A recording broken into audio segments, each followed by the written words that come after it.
Good day, my countrymen. We are here gathered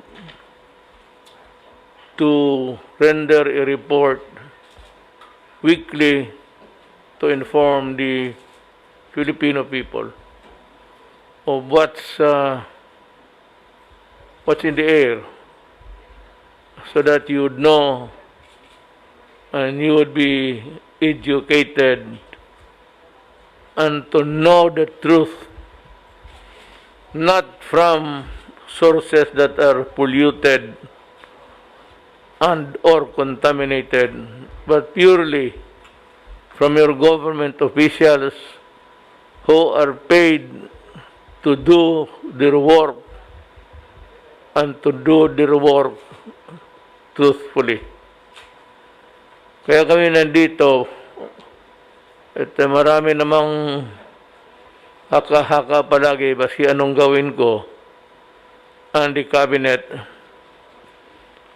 Gawain mo na, masama ka pa rin. Kung hindi mo gawin, mas lalo kang masama.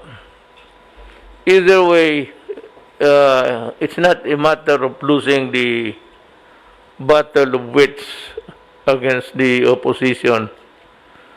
On the left, who are out really to, and the NDF are out to destroy the very government under which they are enjoying the blessings of democracy. They invent stories about being harassed, killed, oppressed. Wala naman kaming nakikita at wala namang dumadating sa akin. And this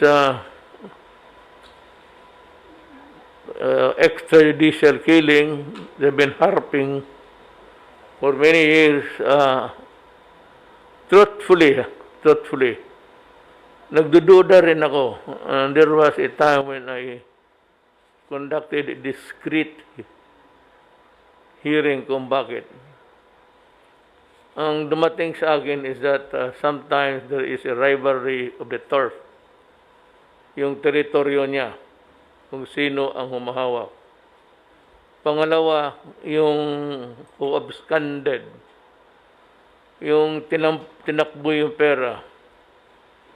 And third, yung ninanakaw yung ano nila sa street level, kinukuha. Yan ang hindi natin alam. Sabi nila police, but kung ako ang police at ako na ay magnanakaw, maalas na rin ako sa pwesto, ituduhin ko na. Bakit kukunin yung mga street level peddler o tinatawag nilang basurero? Yan ang tawag ng yung nagpapabili. The vendor. They are called in the Tocatis parlance as basurero. So dito ho kayo marinig sa akin. Sabi ko, wala naman akong obligasyon na magsasabi ng sinungaling. Kung maniwala kayo, mabuti. Kung hindi, that is not my problem. That is what is happening in the nation.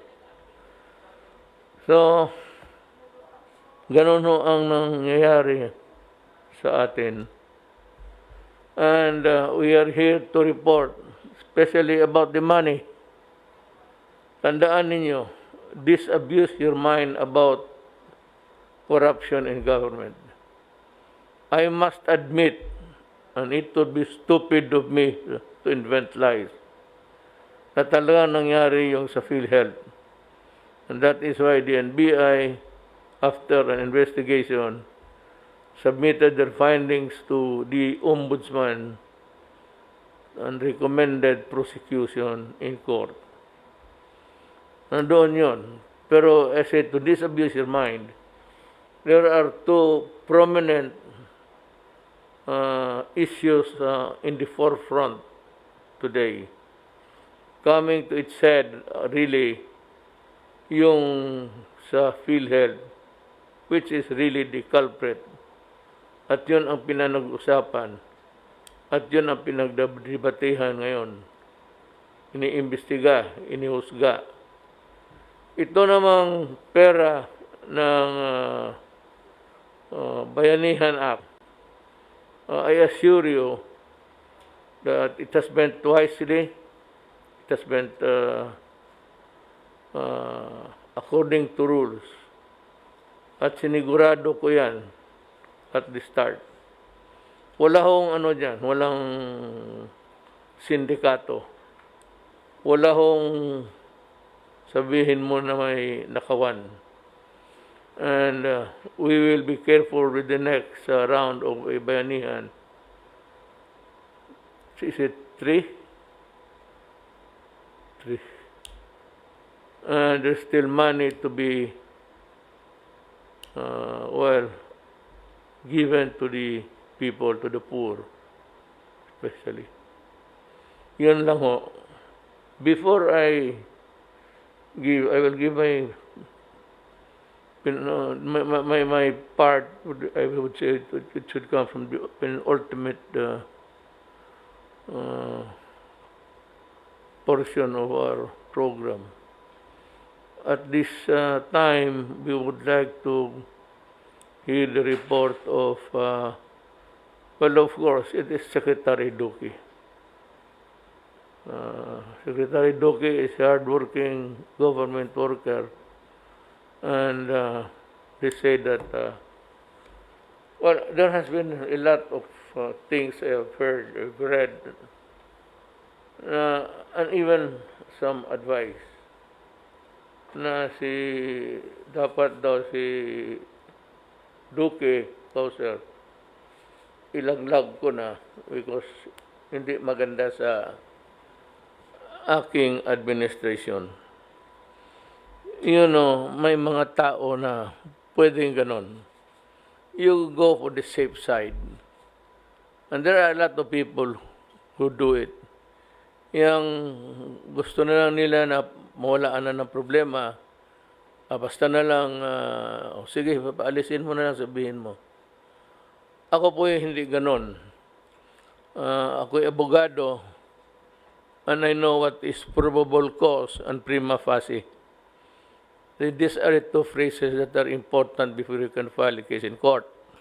Problem is, I have reviewed, hindi naman yung cursory reading really. And I have yet to find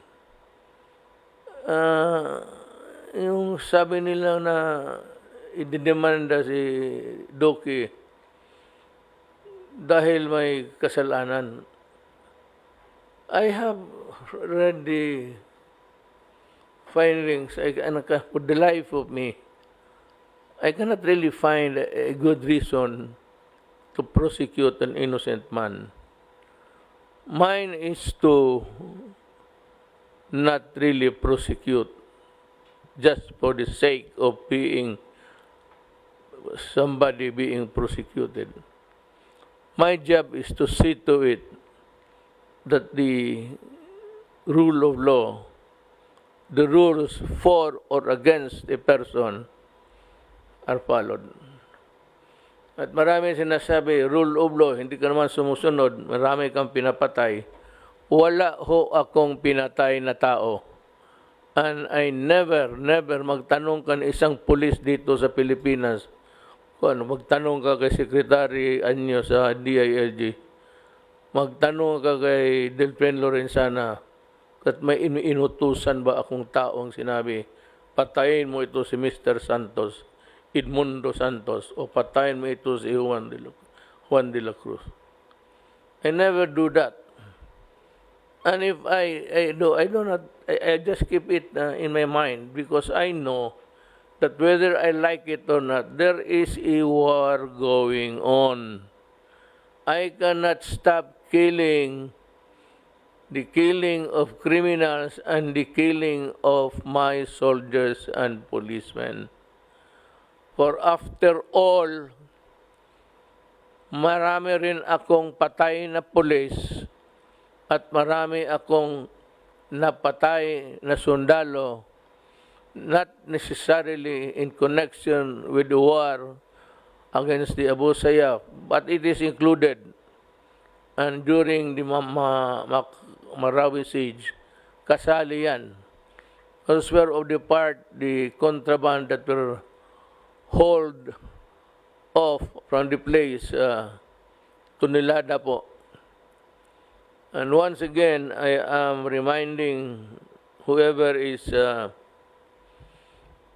in charge of these things, I will make a visit to the facilities saan ninyo tinatago ang droga. Ganito na lang. Kung isang bodega yan, ako fiscal. So ganito na lang. Ang ginagawa ko noon, sabi ko, Your Honor, may I request for a ocular inspection. Why, Your Honor? Because of the huge amount of shabu that we cannot guard every day. Ni masing isang kutsarang mawala dyan, ang gobyerno ang may kasalanan. So, and I also ask that the forensic guys, yung mga laboratory sa police, isama at magkuha ng sampling from everywhere. Ang judge, ang gusto niya, siya. Pagpili ka ng saan mo gustong kanto, judge. And you give the judge a dozen, judge, 12 picks, whatever you want. At kung nandyan i-examine sa harap ng judge, madali lang naman yan. And if it turns blue, as what I have seen, I don't know what's the color now, shabu yan. Sasabihin ng under oath, you place the policeman who conducted the examination right there and then, do you swear to tell the truth and nothing but the truth? And say, yes. Tanungin siya ng judge, is it shabu? Yes. Paano ko masiguro? Tanong ang police. Judge, kainin mo ng 5 kutsara. Pag nahilo ka, shabu yan. Ganun yan. So, I want all the shabu, residual or otherwise, however minimal, destroyed, the whole of it by next week. You have so many days to do it, 1 week. Do it in 1 week. Destroy and get specimen. Total, pag mag-ocular inspection, may prosecutor yan. There's the PDEA, there's the police, andyan lahat. At you can also invite the NBI, and the forensic guy of the NBI will also conduct the examination. At ganoon rin sabihin, totoo yan? Tanong ang judge. Totoo, sir. Paano ko masiguro? Sir, kumakain ka ng 10 kutsara, hindi ka natitindig dito. Ganon? Sige. Ganon na lang. We go by science. There's the experiment. Why do we have to put on our shoulder the burden of keeping a contraband or merchandise that can be stolen and used and recycled? Now, hindi naman lahat. Few of them, far and wide, in between the years, itong shabu. Pero, may mga pulis na ganon, ninanakaw, o kaya hindi nire-report. Yun sila asyerto, ganon ang style noon. Magnakaw, 20 kilos, i-report ang 1 kilo, yung 19, i-recycle, ipagbuli uli. And that is what was really fucking the system. So we can more or less improve things, better protect the Filipino people by doing a concerted action immediately after. Just a few, I hope the Supreme Court will agree with me, just a few days after, they should be destroyed and be accounted for accurately. But as I said, sans the practice of stealing and recycling. But that is another thing. Yan ho ang gusto kong masabi. Bago ko makalimutan, you know,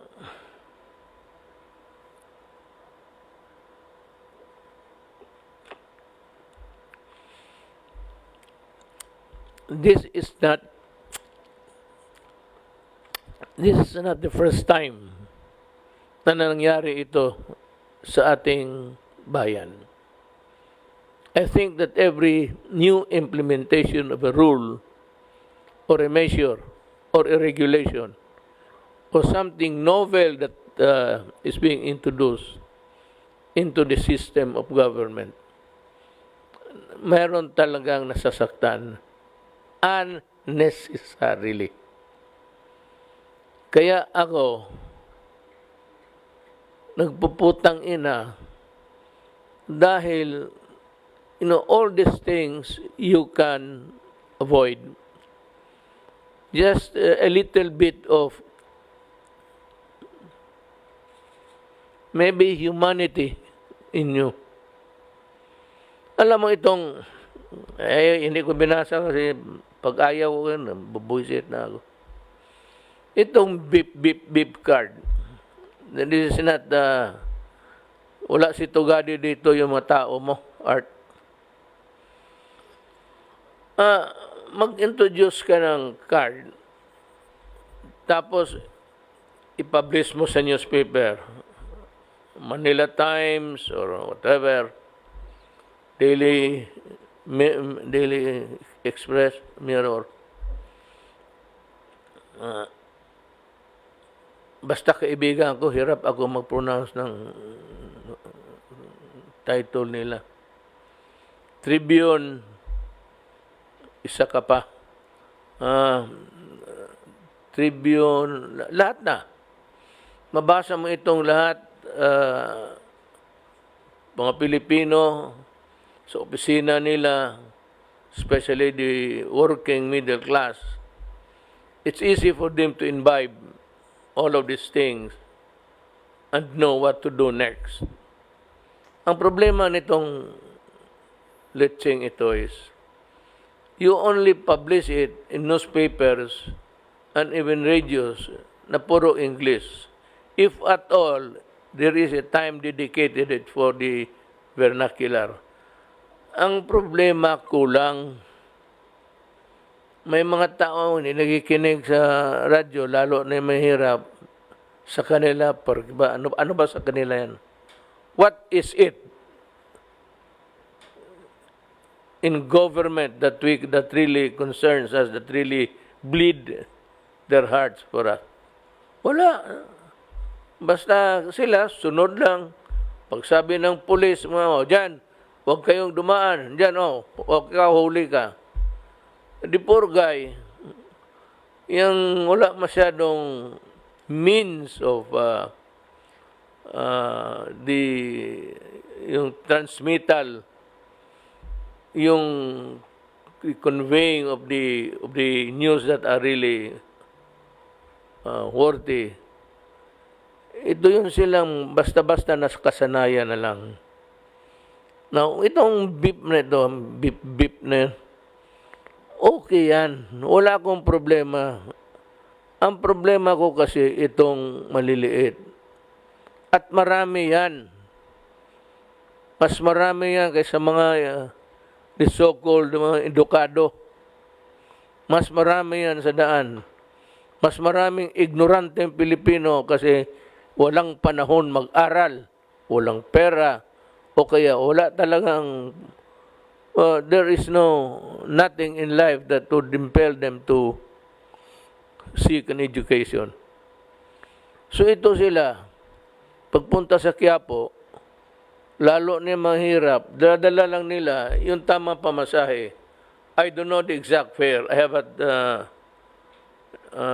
have never tried riding a public conveyance nowadays. Matagal na. Magpunta yan doon, hindi alam yung beep card na bilihin mo, tapos diladala nila ng pera, tama-tama lang. Pagdating dyan, sabihin ninyo na sinabi na yan, binalita na. So, tatanungin ko kayo, sino ang recipient ng balita ninyo? Now tell me, do you have a classification of the persons that you have transmitted to the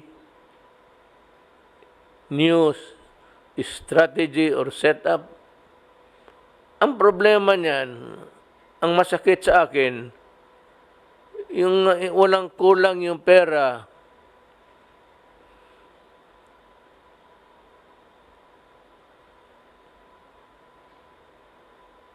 at hindi sapat yung dala niya.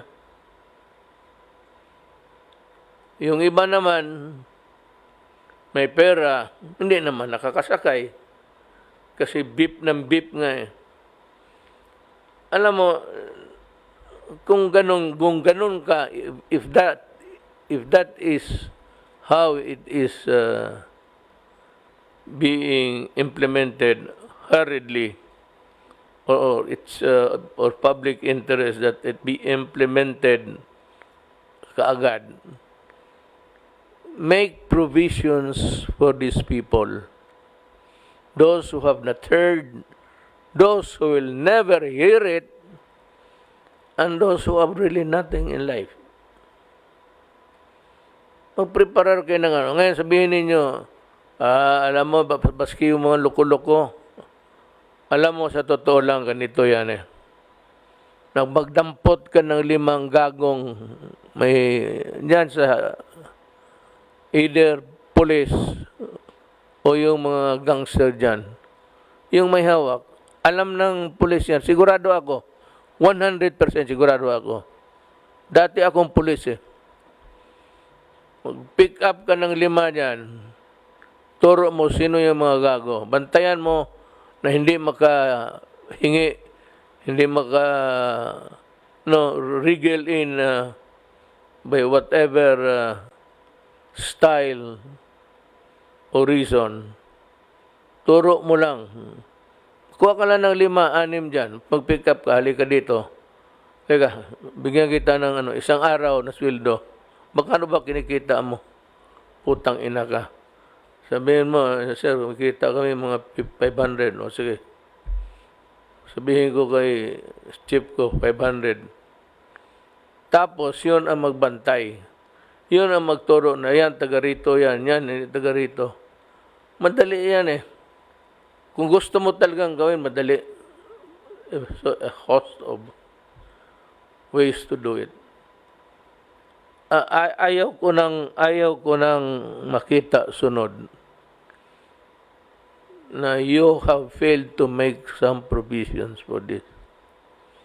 You have to have extra beep dyan na magbigay kayo ng card na hindi mag-beep, mag-ek lang, okay na yan. Basta pasakayin ninyo ang mga tao. Yan ang gusto ko mangyari.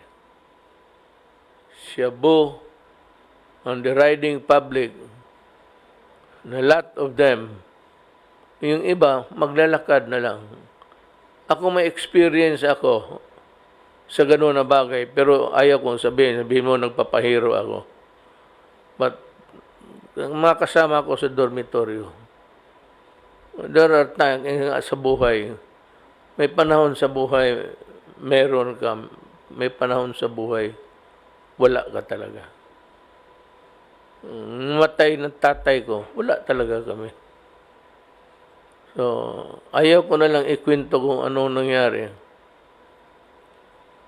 Pero, alam ko, kaya ako nagpapasalamat. Hindi naman ako nag-umaarte sa Pilipinas. Yung mga original na taga Davao, alam nila yan. Yung mga taga Davao ngayon, nakikita nila, nagsumasakay na kami ng kotse. Yung taga Davao, mga 1948-50, nasabay namin, Sunny Dominguez. We practically had to hack the forest to survive. Eventually, kami ni Sunny Dominguez nagkapareho ng subdivision. But it was never really a thing that you would call a comfortable life, just like that. Kaya kami pumunta ng Davao kasi mahirap lang kami. Kung mayaman ang nanay ko, kung yung nyugan noon sa Iligan, alam mo man, pampamilya sa Muslim, sa lalaki man talaga lahat yan. Ganon rin sa Chinese. Sa Chinese, lalaki rin talaga yan. So nanay ko decided to, eventually she had her share. Na land reform naman, natabla rin. Just the same, itong mga ito, wag ninyong sabihin na itong sa mesang ito. Wag ninyong may milyonaryo dito. Wala. Walang masabihin mo mayaman dito na komportable yung buhay. Kaya sa katanda namin, nagtatrabaho kami. Kita mo ngayon. Yan ang istorya. Kaya huwag ninyo akong lokohin. Kasi pulis ako. Pagka mayor ka ng isang siyudad for 23 years, mas pulis ka pa sa pulis. Sa totoo lang. You are more than a police than a police. Yes, Mr. President, now that you have made the wise decision to convene the cabinet on the matter of the economy, may I suggest, Mr. President, that I share with you the results of the opening of school, because it's also related in a manner of speaking Yes. to the economy. Yeah. I made an opening statement where I said that COVID-19, which has destroyed our lives and destroying our economy and society, we will not allow COVID-19 to destroy our children's education. Today, Mr. President, we had 24.7 million learners.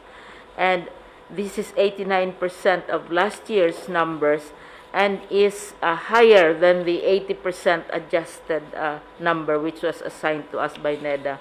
So we surpassed the target of 80% of last year's enrollment.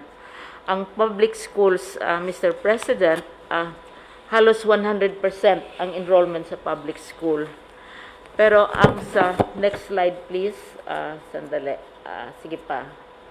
Next slide, next slide, ayun.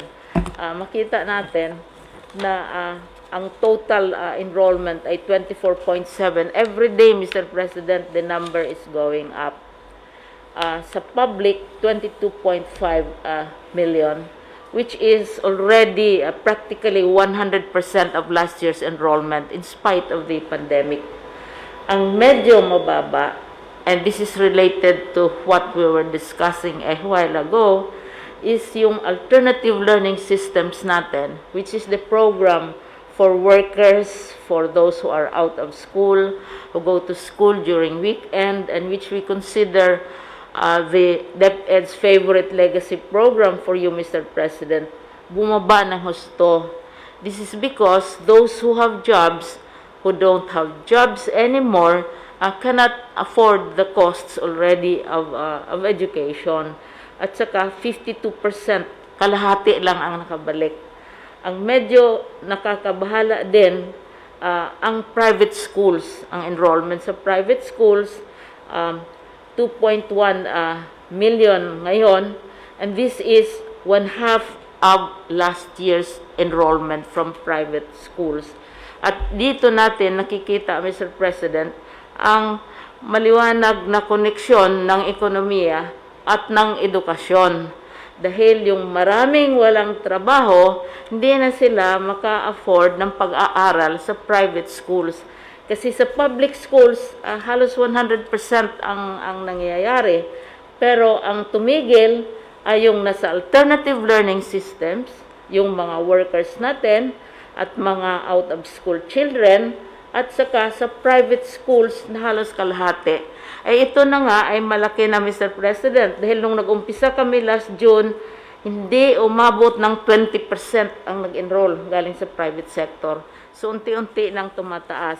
Ang paniwala namin, Mr. President, nang kung unti-unti namang bubukas ang ekonomiya at saka dadami yung mga tao natin, ating mga kapwa Pilipino na magkaroon ng trabaho, maka-afford na silang makapag-aral ng kanilang anak sa mga private schools. Nung beginning, nung nag-declare kayo po ng countrywide lockdown ng buong bansa, ang immediate na reaction ay sabi nila, mga senador, mga opisyal, at saka mga maliliit na grupo, sinasabi na hindi kaya ng DepEd ipagpatuloy ng education. Sabi nila, di kaya, isang very famous senator sinabi niyan, tigil ang edukasyon. At saka, while matindi ang debate natin sa coronavirus at saka ang bansa, ang ekonomiya, ang isang matinding debate din yung edukasyon. Kasi mayroong tinatawag na movement na tinatawag academic freeze. Tigil ang edukasyon. Hindi kaya ng departamento at kailangan hintayin kung kailan magiging possible na. Kaya ang sinasabi namin, yung pagdeklarar ninyo ng September 5, yun ang opening na magklase tayo, ay isang victory yan para sa education. Dahil itong mga kalaban natin ay nag-i-insist na education freeze. Gusto nila sara lahat dahil hindi kaya ng DepEd, hindi kaya ng pamahalaan. Ang nangyari, Mr. President, at ito ay nakaka-touch talaga dahil no less than the President, nagsabi siya he's willing to scrape the bottom of the barrel. You have the Department of Finance, the Department of Budget and Management, IATF, civil society organizations, lahat sila sa Senado, si si Senator Christopher Lawrence Go. Ang dalawang committee sa Senate, they all came out and said na kailangan talagang ipagpatuloy ang edukasyon.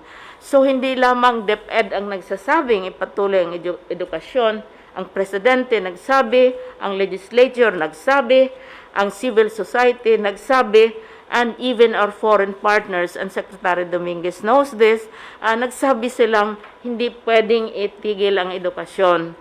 Kasi yung mga pag-aaral natin, nagpapakita na paglalampas ka ng 2 buwan ng isang bata ay wala sa paaralan, malilimutan na niya lahat ang naturo sa kanya. Kanina, Mr. President, tuwang-tuwa akong mag-report na sa opening day lamang, all over the country, lahat naming officials, Mr. President, kumalat sa buong bansa. Tiningnan nila, minanman nila kung anong nangyayari dahil simultaneous opening. 1.5 million viewers sa Facebook pa lang. At saka 371,000 engagements, napakaraming approval rating nationwide. At saka kung 24.7 million ka mga bata ang nag-enroll, Mr. President, ibig sabihin halos 50 million ka-parents, mga grandparents, lolas, ates, kuya, lahat, ang gobyerno, nagkaisa. Hindi lamang ang Department of Education, talagang they came to the support of education. I'm happy to report ho na our collections, we have 3 sources of funds in the Philippines. The first source, of course, is the taxes. Okay, from the from January to 1 to September 31, BIR and Bureau of Customs was able to collect 1.821 trillion pesos. That is higher than our estimate of 1.682 trillion. So we are 8.26% over our estimate. So Wow. our collections are good. The BIR and the BOC are doing a good job. Of course, the total collections compared to last year are lower kasi mas less ang business activity ngayon. Expected. Yeah, so we are 12% below last year. The second source of funds we have is loans. Most of our loans are taken from the domestic market. And I'm happy to say that since the BSP has provided a lot of liquidity to the banks and to the local market, we have been able to borrow from the local market. About 70% of our borrowings come from the local market, from pesos, and about 30% from abroad. So our loans from abroad are still coming in. We have signed up almost $9 billion worth of loans. The interest of these loans are very low and the term is very long. So we have to thank our multilateral agencies and countries like Japan who have been providing good financing for us. The third source of funds we have are dividends from our state-owned companies. Last year, the whole of 2019, we collected about 65 billion pesos from our state-owned companies as dividends. This year, we have collected already 130 billion from this company. So we are in good financial position, and we can finance the deficit that we have. So we have not cut the budget. We also don't cut the budget because if you cut the budget, you will make the situation even worse. So people will lose their jobs and we cannot do our projects. So because we have prepared well the train law, the rice tarification law, and all the laws that you sponsored have helped us in managing this crisis. So we are in a good financial position. We are not under stress. We have a good economy. What is happening is that this very strict quarantine is holding it back. We have to really open the economy more. Pangulo lang po kasi ito po isa sa mga pinag-uutos ninyo, yung tungkol po sa rollout ng mga telcos. The world and the country have gone digital. So, kailangan po talaga natin itong pag-layout ng mga towers because sa klase natin, puro online classes na. Doon po sa base ng pinag-uutos ninyo, mabilis na po yung pag-approve ng ating mga LGUs sa mga applications for permit and clearances. Last week po nung nag-usap tayo, 574 po yung na-approve. Tumaas po ito, naging 1,171 this week. So, ibig sabihin po, doble po. Ang natira na lang po ay 428 applications. Puro bago na po ito. So, ibig sabihin po ay complying at very commendatory po yung Manila LGU under Mayor Isko kasi ginawa nila one time, lahat talaga po ay in-approve nila. So, no more pending in Manila. So, I hope all other LGUs will follow. Doon po rin sa Bayanihan 2, Bayanihan Act as 1, Part 2. Pinakinggan din po yung inyong utos po.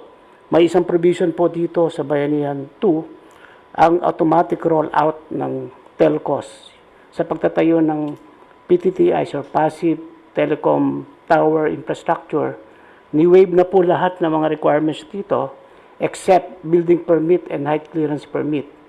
Automatic po, pag makomply na ng permit, approved na po, and this will go on since last month up to the next 3 years. So, I don't think may reason pa po yung ating mga telcos na sabihin nahihirapan sila. Meron na po talagang provision sa batas para makapag-layout sila ng mga towers at magamit natin. Yun lang po, Mr. President. Thank you.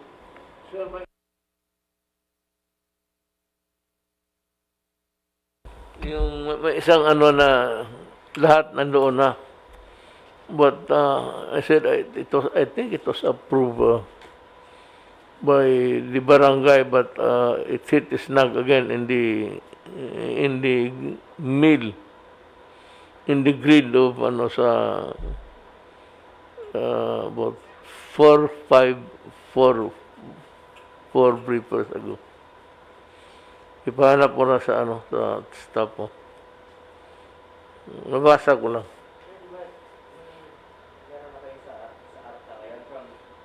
From Yeah. 8 months, 16 days na lang, may Yes, pinag-usapan yes, kayo so, sa ARTA. ARTA, DTI, DICT, DILG, and all other agencies. Meron kaming MOA doon. And then, this bagong batas, gagawa na po kami ng guidelines dito with ARTA, DICT, and DTI para automatic rollout na po ng mga towers. Tapos wala na po yung mga ibang mga homeowners association na clearance, barangay clearance, wala na po yung mga yan. Talagang we will really expedite the rollout of the telco towers. Tsaka meron ring Senate Bill, Mayor, which seeks to authorize the President during times of national emergency to suspend the requirements for national and local permits, licenses, certifications, and to streamline and expedite the processing for the issuance of the same. So, bibigyan ka ng authority. Including us, para walang masabi, it's very sad that this country has been, allowing this practice of delays and the promoting the laggard quality of our civil service. Totoo yan. Naano ako na bakit pinayagan itong ganito na tag 2 months and nobody was really taking notice of it or raising a howl about these things. Kaya nasanay ang mga buang. So they just sit there nonchalant about what would be the effect of their indolence to the overall picture of governance. So, ako, bakit hindi naisipan ito? Why would they allow 3 months, 6 months, 4 years?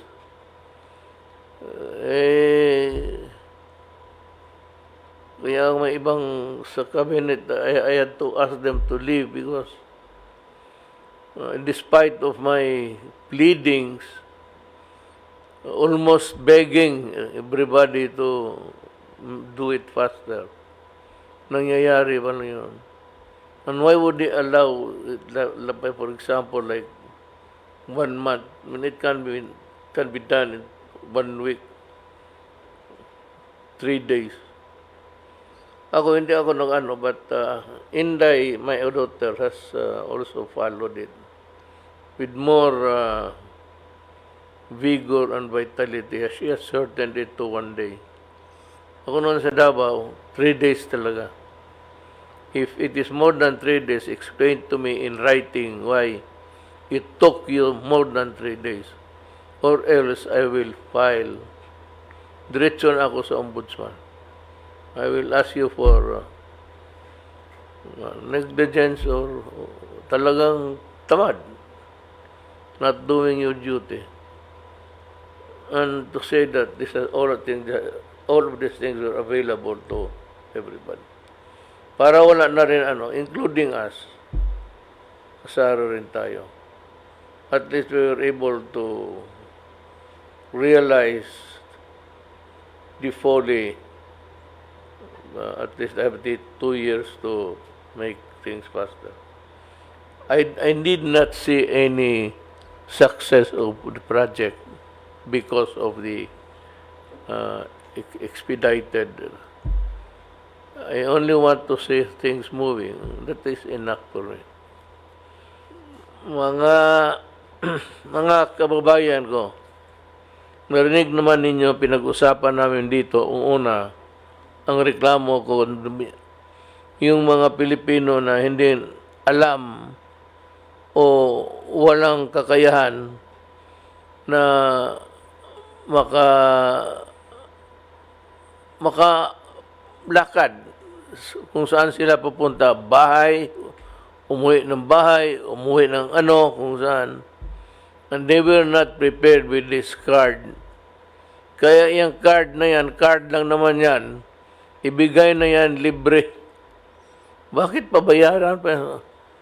We have been wasting so many billions to corruption.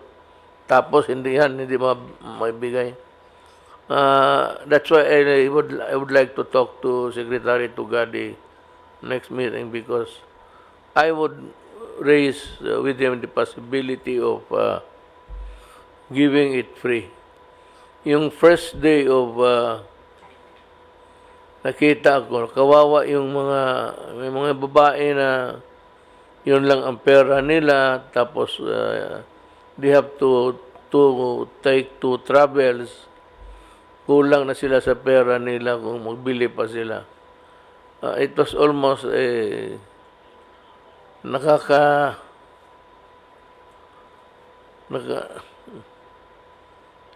breaks your heart really to, for those na yung day-to-day trabaho ninyo, but kami dito sa itaas, nakikita namin and how it affects the human person. Trabaho namin yan eh.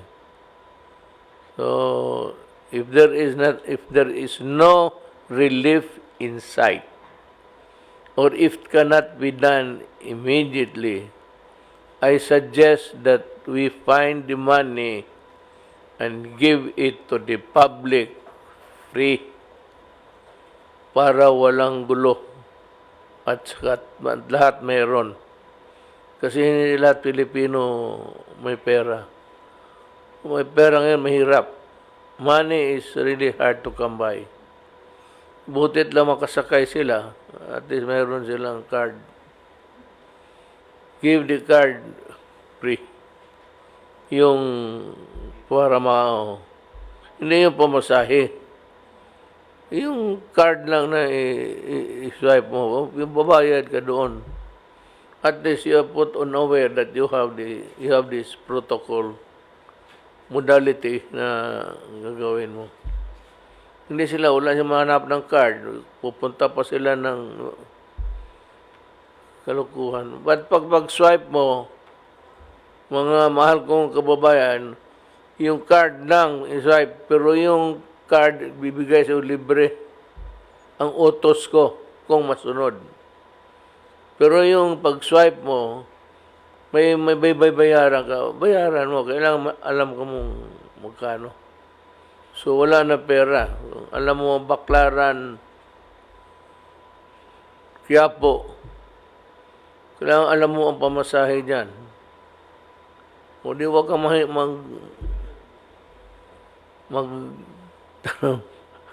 naalala ko, ma'am, nung una kong sa Manila, mga 1 month siguro, pinasyal ako ng mga Bisaya. Alam mo, hindi ko alam. Kala kong yung mama, Bisaya kay mama. So, ang tawag ko doon sa Karyedo kami, rubber shoes. Sinabi ko doon sa babae, mama. Ano?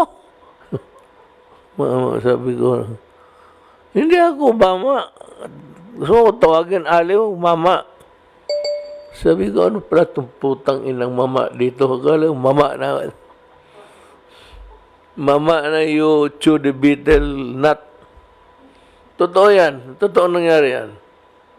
Na, talagang Bisayang ignorante hanggang ngayon.